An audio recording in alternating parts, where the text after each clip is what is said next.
Je voudrais saluer la présence donc du bureau de l'UD et Richard Romero, qui est le secrétaire, donc qui est à notre table. Cette conférence débat fait suite à une première rencontre que nous avons eue en 2022, que nous avons organisée autour du film Une journée particulière des Torrescola sur la montée du fascisme.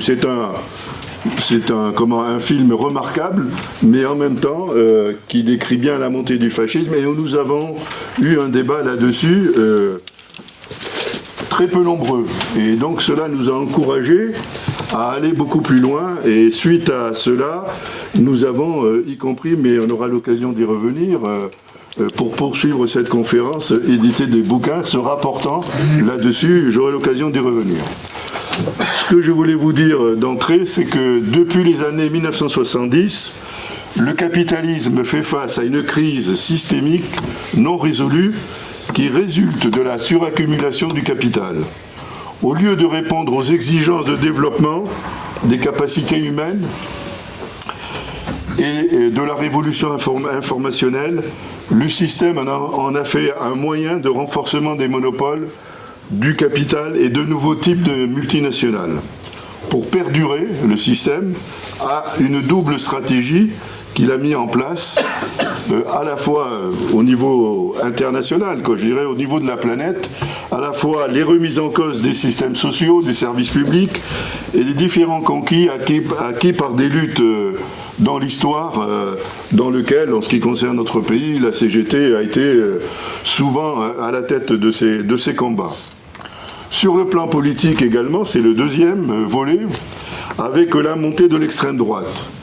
La course de vitesse avec les extrêmes droites, la promesse de sortie de la crise, peut prendre une direction autoritaire, raciste et réactionnaire.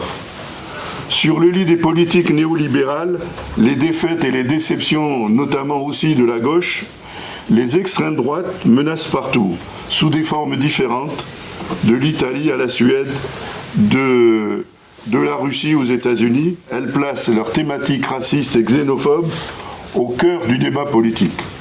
Non seulement il n'y a pas de réponse aux aspirations et aux besoins nouveaux que peuvent attendre les travailleurs, je fais référence à l'intelligence artificielle notamment, ces travailleurs, ce sont eux qui produisent.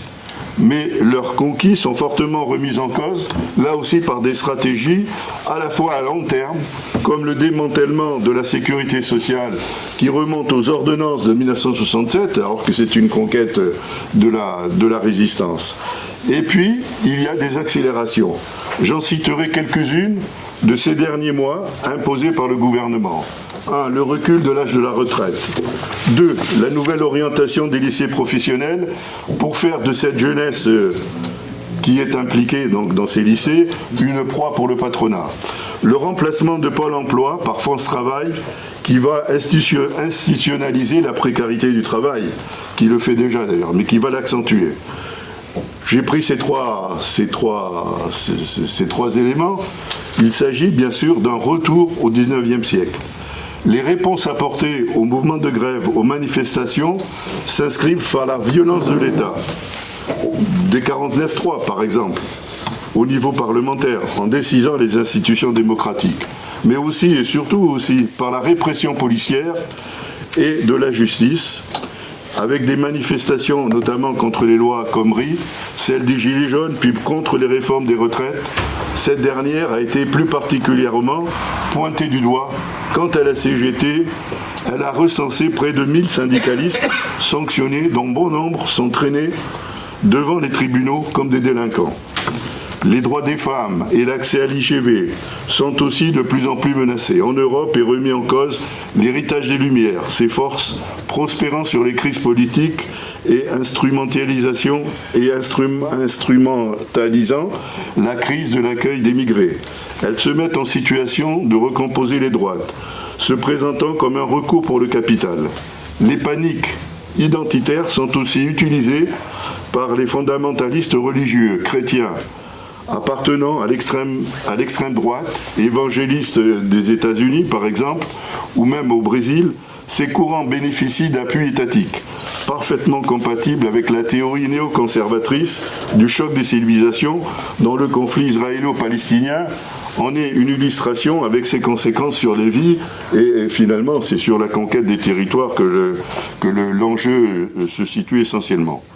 Il y a aussi, dans les préparations des conflits armés, dans lesquels on a quelques réalités, le gonflement des budgets militaires, en Allemagne notamment, il y a 2 ans, en France, dans la loi de programmation, où près de 400 milliards sont prévus.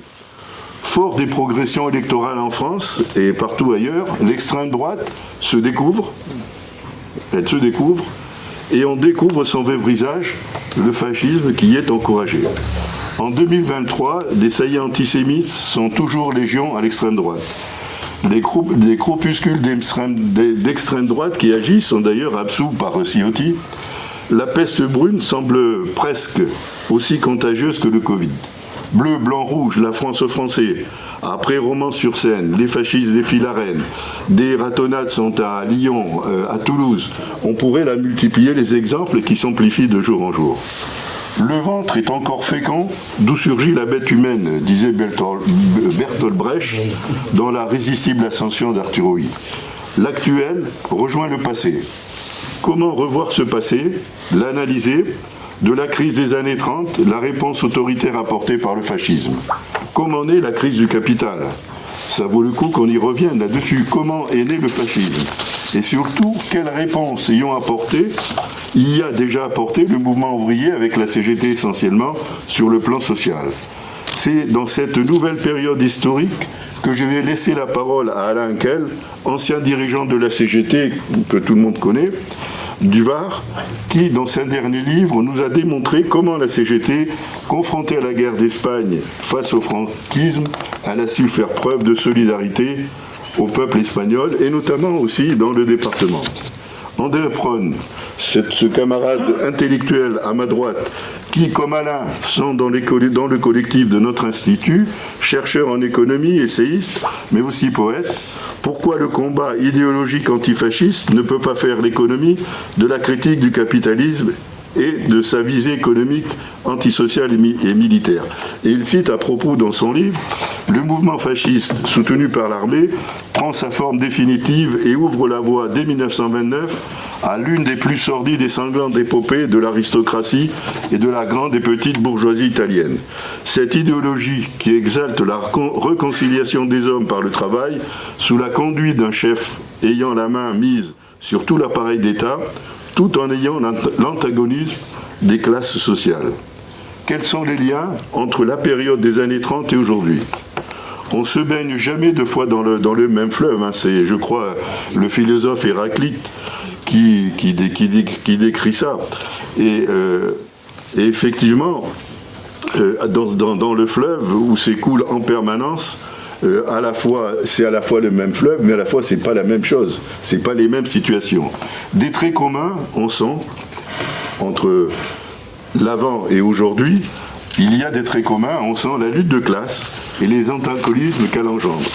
Cependant, si dans les années 30, le capital a dû répondre à la montée de ce qu'on appelait le socialisme avec tout ce qu'il y avait comme promesses et avancées sociales, aujourd'hui, les conditions sont différentes. Donc ce que je vous propose, c'est de les examiner avec nos 2 intervenants, et je vais passer la parole à Alain.